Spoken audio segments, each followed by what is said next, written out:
Marauders are famed for their skills in monster hunting.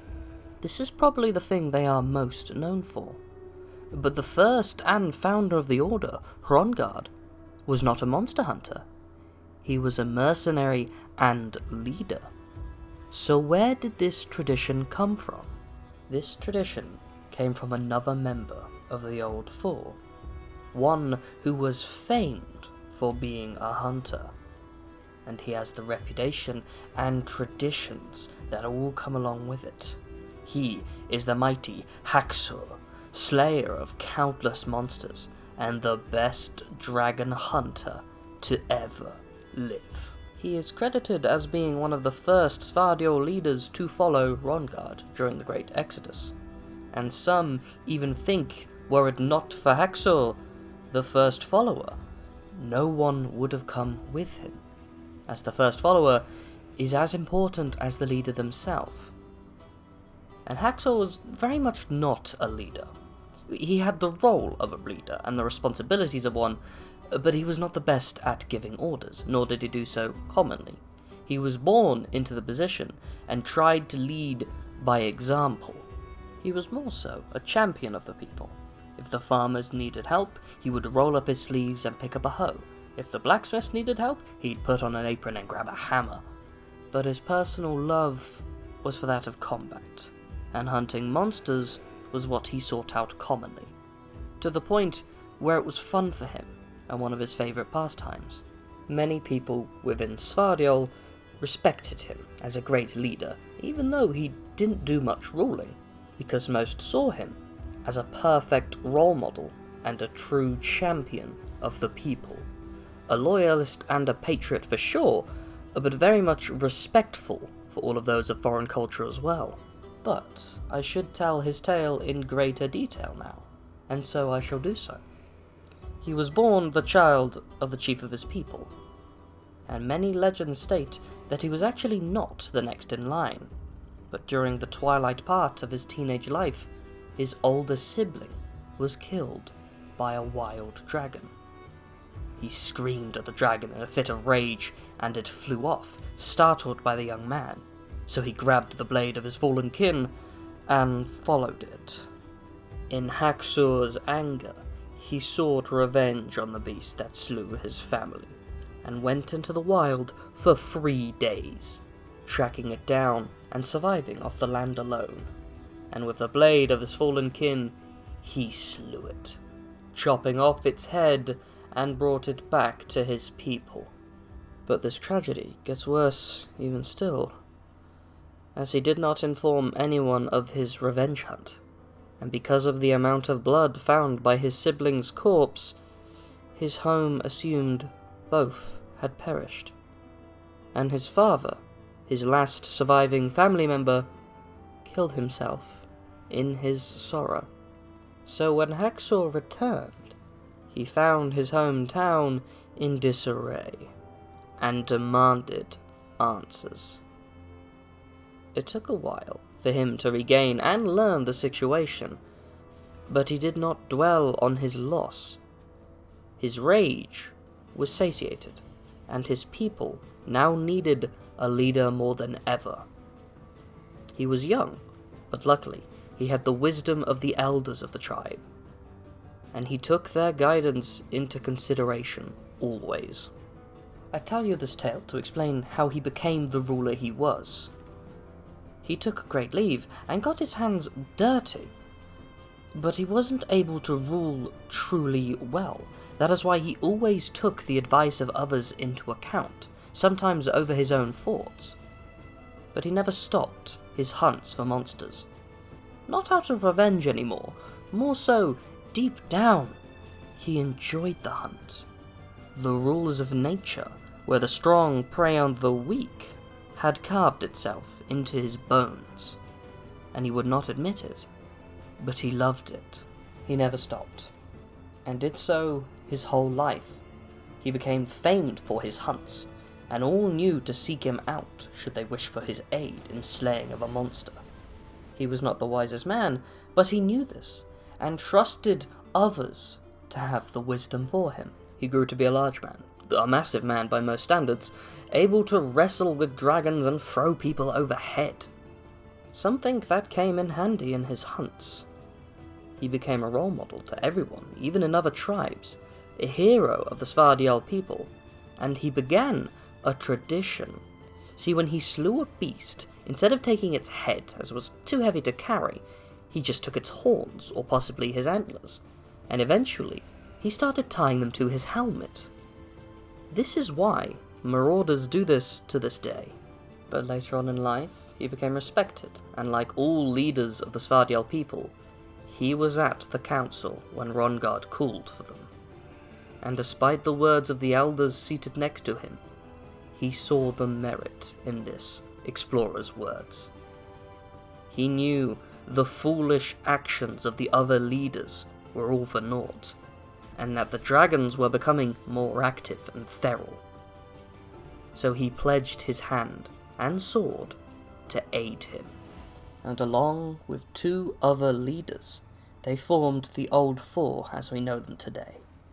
It is during this exodus where he joined Rongard and followed him, the tribes all combining. And this is where Haksur felt right. He was not just a leader, but a protector and a hunter, and he was allowed to live this life within Rongard's group. He helped him and aided his vision, and it all felt natural to him.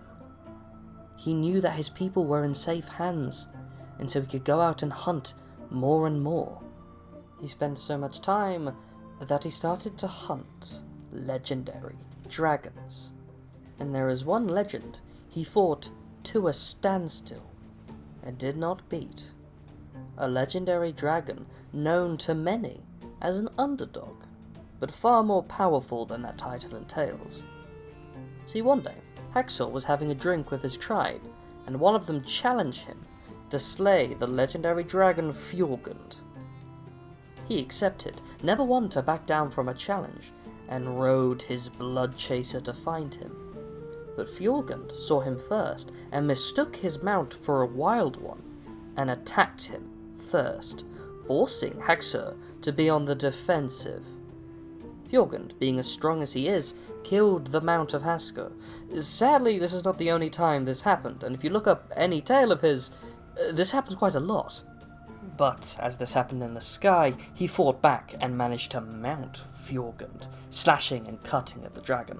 While going for a cut, a large dent was made in his blade as Fjorgund smashed it with his tusk and damaged his blade, making it chip apart. This blade will one day be known as the mythical Fawn. He realized quickly that hitting him this way would not get him anywhere, and so he started using his sword like a pick to stab at the dragon and hold him in place, forcing Fjorgund to fly and smash into the nearby mountainside.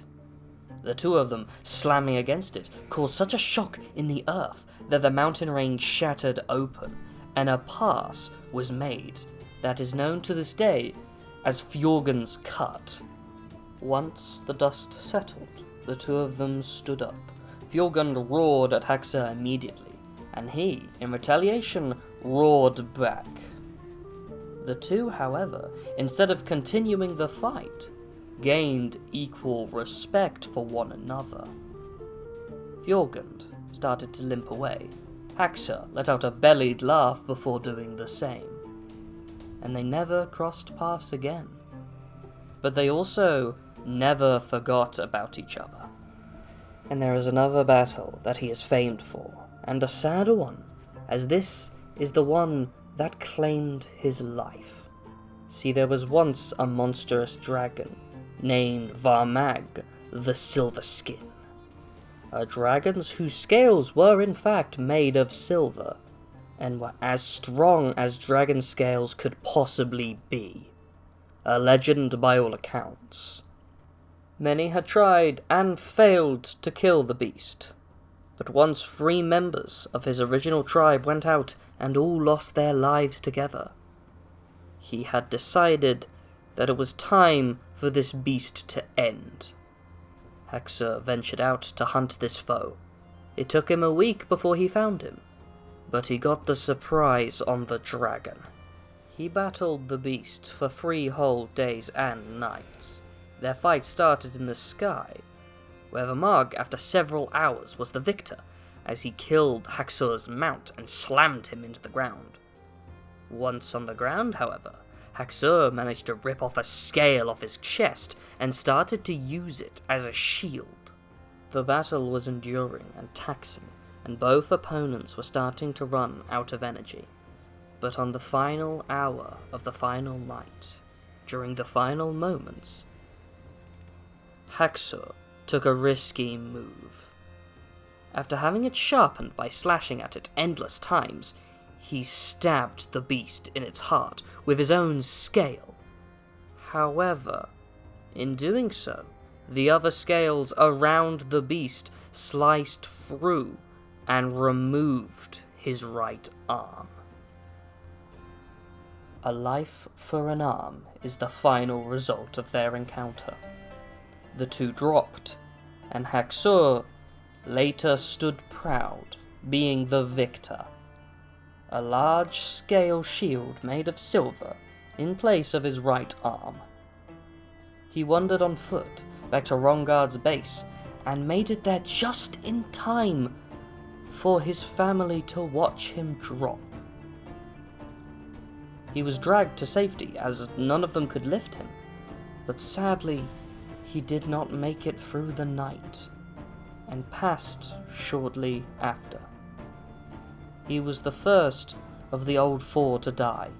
The Marauders will always remember him, however, and they took his tradition of taking the horns or antlers and adding them to their helmets, sacrificing practicality for the sake of a tradition and honouring this champion alone. It's very stylistic, though quite a bit silly to outsiders, and his 2 weapons, later dubbed as the sword Thorn and the shield Silver Scales, became relics to the Marauder people. Many Marauder leaders seek to hold these items for the sake of legitimacy, a hero and role model to the Svart people, and the strongest warrior amongst some of the strongest warriors of the land. The mighty monster hunter of the old 4. Truly a legend to go down in history. I think even Fjorgund, deep down, was saddened by his passing. Thank you for listening to my tales. I am the Ashspawn. Feel free to leave a like, comment, or subscribe. It would really mean a lot to me. But, till next we meet, fellow traveller, have a good day.